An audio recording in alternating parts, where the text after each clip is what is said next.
नमस्कार, मैं हूं प्रदीप कुमार। आप देख रहे हैं पॉलिटिकल आइडिया। पॉलिटिकल आइडिया के आज के इस अंक में आप सभी दर्शकों का बहुत बहुत स्वागत है। मित्रों, आज हम बात कर रहे हैं असदुद्दीन ओवैसी की। बिहार में विधानसभा का चुनाव संपन्न हुए लगभग 3 महीना से ज्यादा हो चुका है।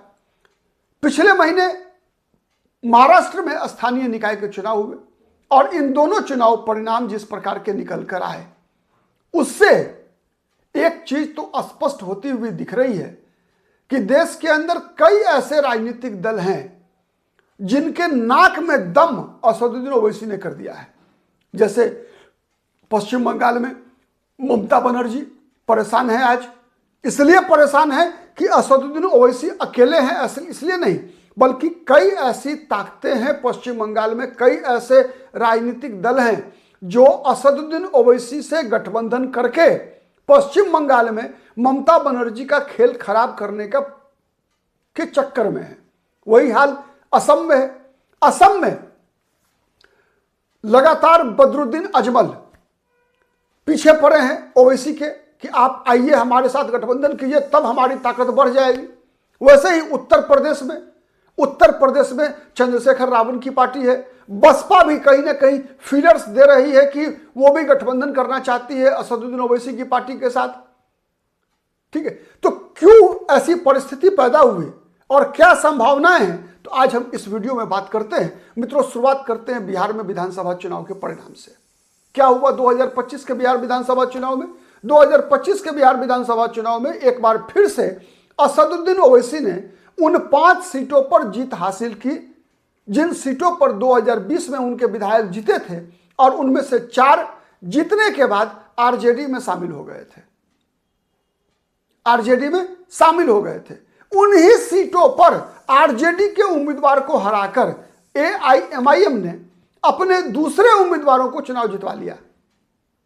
इससे साबित यह हुआ कि बिहार के उन 5 विधानसभा सीटों में प्रभाव किसी व्यक्ति की उम्मीदवार की नहीं थी, बल्कि वो प्रभाव असदुद्दीन ओवैसी का था, जिस कारण से 2020 में वो 4 उम्मीदवार जो ओवैसी को छोड़कर गए थे, इस बार या तो चुनाव नहीं लड़े या फिर लड़े तो जीते नहीं।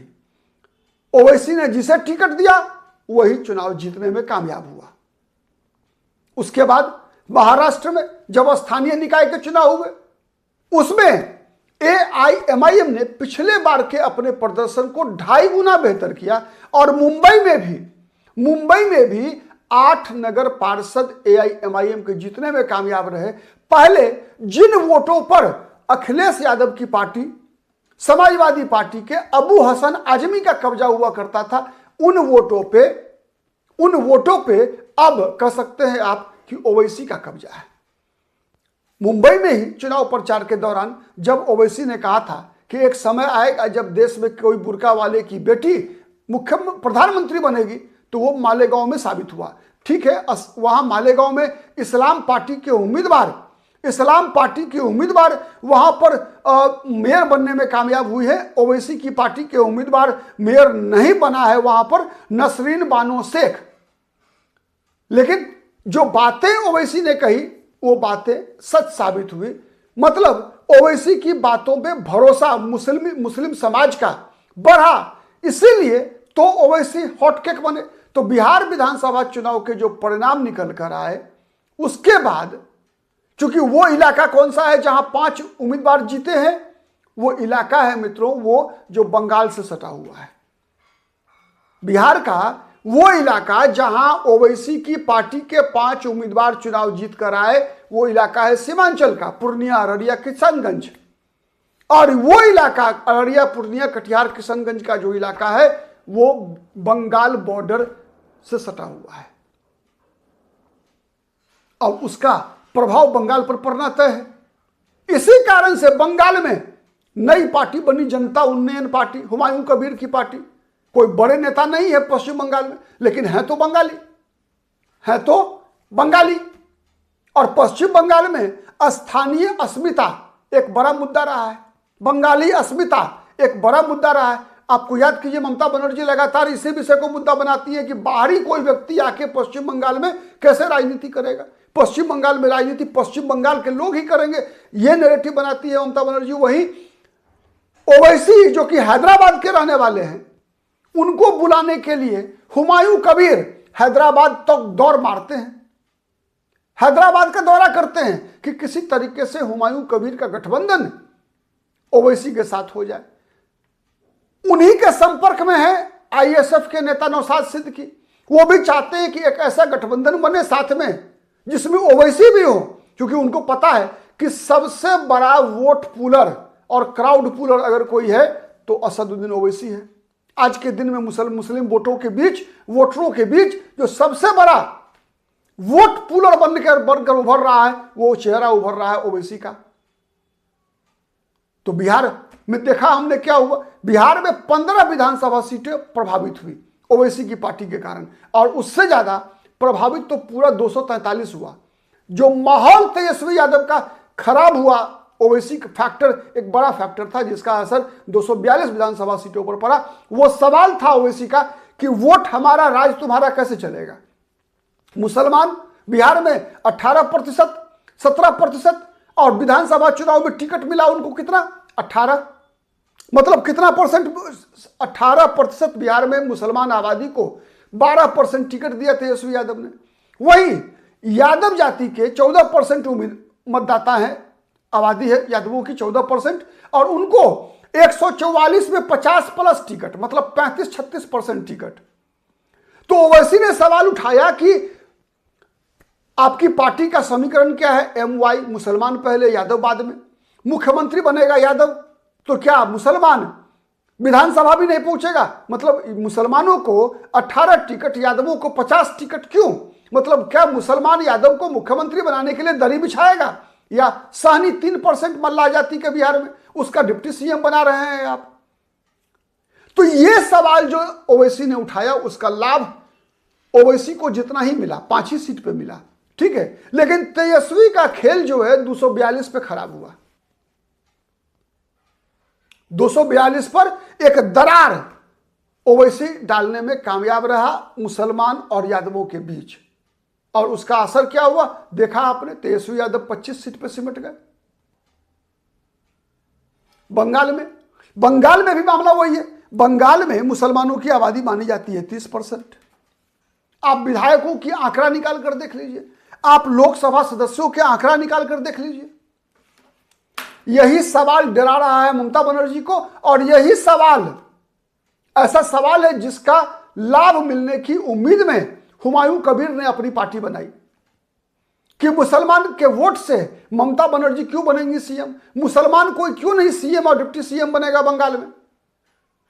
यह राजनीति हुमायूं कबीर ने उसके बाद ही अपनी पार्टी बनाई। बाबरी मस्जिद वो सब तो एक मुद्दा है, चुनाव में राजनीतिक मुद्दा तय किए जाते हैं। अब उसी के साथ जुड़ने को बेताब है आईएसएफ, नौशाद सिद्दीकी की पार्टी, छोड़ दीजिए, ये सब तो रीजनल पार्टी है। सीपीएम के नेता है मोहम्मद सलीम। कम्युनिस्ट पार्टियां अपने आप को कहती है कि भाई हम तो धर्मनिरपेक्ष हैं, हम तो ना मंदिर जाते हैं ना मस्जिद जाते हैं, लेकिन मस्जिद जाने के बजाय मोहम्मद सलीम जो है मत्था टेक रहे हैं ओवैसी के सामने। ओवैसी की पार्टी के साथ गठबंधन करने के लिए, हुमायूं कबीर की पार्टी के साथ गठबंधन करने के लिए लालायित है, पीछे पड़े हुए हैं।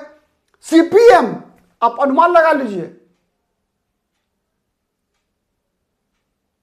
वेलफेयर पार्टी ऑफ इंडिया, जिसका कुछ प्रभाव मुर्शिदाबाद जिले में है पश्चिम बंगाल में, वो ओवैसी के पीछे पड़ी है कि चलिए बंगाल में एक साथ लड़ते हैं चुनाव।